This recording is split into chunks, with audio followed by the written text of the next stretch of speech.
ಎಲ್ಲರಿಗೂ ನಮಸ್ಕಾರ. Welcome back to my channel Jayaloki Kannada recipe. ಇವತ್ತು ನಾನು ಮಾಡ್ತಾ ಇರೋ ರೆಸಿಪಿ ಬಂದು ಹೆಸರು ಬೇಳೆ ಅಥವಾ ಕೋಸಂಬರಿ ಅಂತ ಕೂಡ ಕರೀತಾರೆ.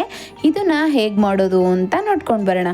ಮೊದಲಿಗೆ ಇನ್ನೂ ನನ್ನ ಚಾನಲ್ನ ಸಬ್ಸ್ಕ್ರೈಬ್ ಮಾಡ್ಕೊಂಡಿಲ್ಲ ಅಂದರೆ ಪ್ಲೀಸ್ ಒಂದು ಸಬ್ಸ್ಕ್ರೈಬ್ ಮಾಡ್ಕೊಳ್ಳಿ. ಫೇಸ್ಬುಕ್ಕಲ್ಲಿ ನೋಡ್ತಿರೋರಾದರೆ ಫಾಲೋ ಮಾಡೋದನ್ನ ಮರಿಬೇಡಿ. ಇವಾಗ ಕೋಸಂಬರಿನ ಹೇಗೆ ಮಾಡೋದು ಅಂತ ನೋಡ್ಕೊಂಡು ಬರೋಣ. ಮೊದಲಿಗೆ ಒಂದು ಬೌಲ್ಗೆ ನಾನಿಲ್ಲಿ 1 ಕಪ್ಪಷ್ಟು ಹೆಸರು ಬೇಳೆನ ಸೇರಿಸ್ಕೊತಾ ಇದ್ದೀನಿ. ಇವಾಗ ಇದನ್ನ 2 ರಿಂದ 3 ಸಲ ಚೆನ್ನಾಗಿ ವಾಶ್ ಮಾಡ್ಕೊಂಡು ತಗೊಂಡು ಇದಕ್ಕೆ ನೆನೆಯಕ್ಕೆ ಎಷ್ಟು ಬೇಕೋ ಅಷ್ಟು ನೀರನ್ನ ಸೇರಿಸ್ಕೊಂಡು ನೆನೆಯಕ್ಕೆ ಬಿಡ್ತಾ ಇದ್ದೀನಿ. ಇದು ಮಿನಿಮಮ್ ಇಲ್ಲ ಅಂದ್ರೂ ಒಂದು 10 ನಿಂದ 15 ನಿಮಿಷ ನೆಂದ್ರೆ ಸಾಕಾಗುತ್ತೆ. ಅಂದ್ರೆ ತುಂಬಾ ಹೊತ್ತು ನೆನೆಯೋಂಥ ಅವಶ್ಯಕತೆ ಏನೂ ಇಲ್ಲ. ನೆಕ್ಸ್ಟ್ ಇದನ್ನ ನಾನು ಒಂದು ಬೌಲ್ಗೆ ಟ್ರಾನ್ಸ್ಫರ್ ಮಾಡ್ಕೊತಾ ಇದ್ದೀನಿ.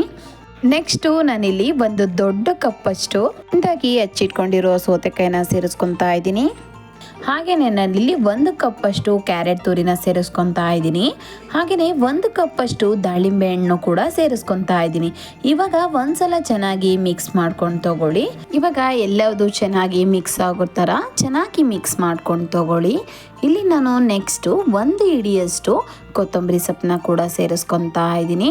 ಈ ಥರ ಫ್ರೆಶ್ ಆಗಿರೋ ಕೊತ್ತಂಬರಿ ಸೊಪ್ಪನ್ನ ಸೇರಿಸ್ಕೊಳ್ಳಿ, ಟೇಸ್ಟ್ ತುಂಬಾ ಚೆನ್ನಾಗಿರುತ್ತೆ. ಹಾಗೆಯೇ ಕಾಯಿ ತುರಿ ಕೂಡ ನೀವು ಫ್ರೆಶ್ ಆಗಿರೋ ಕಾಯಿ ತುರಿನ ಯೂಸ್ ಮಾಡಿದ್ರೆ ಕೋಸಂಬರಿ ಅಂತೂ ತುಂಬಾ ರುಚಿಯಾಗಿ ಬರುತ್ತೆ. ನಾನಿಲ್ಲಿ 1 ಹಿಡಿಯಷ್ಟು ಕಾಯಿ ತುರಿ ಕೂಡ ಸೇರಿಸ್ಕೊಂಡಿದ್ದೀನಿ. ಹಾಗೆಯೇ ಇಲ್ಲಿ ಒಗ್ಗರಣೆಗೆ ನಾನಿಲ್ಲಿ ಒಂದು ಪ್ಯಾನ್ಗೆ 1 ಟೇಬಲ್ ಸ್ಪೂನಷ್ಟು ಆಯಿಲ್ನ ಸೇರಿಸ್ಕೊಂಡಿದ್ದೀನಿ. 1 ಟೇಬಲ್ ಸ್ಪೂನಷ್ಟು ಸಾಸಿವೆನ ಸೇರಿಸ್ಕೊಂಡಿದ್ದೀನಿ.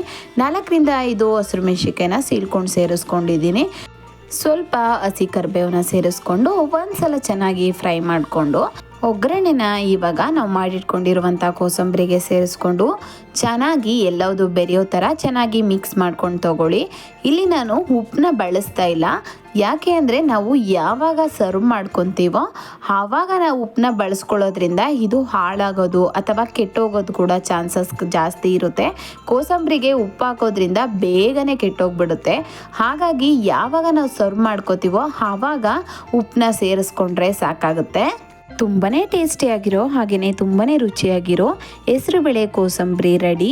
ನೀವು ಒಂದ್ಸಲ ಮನೇಲಿ ಟ್ರೈ ಮಾಡಿ ಹೇಗೆ ಬಂದಿತ್ತು ಅಂತ ನನಗೆ ಕಮೆಂಟ್ ಮಾಡಿ ತಿಳಿಸಿ.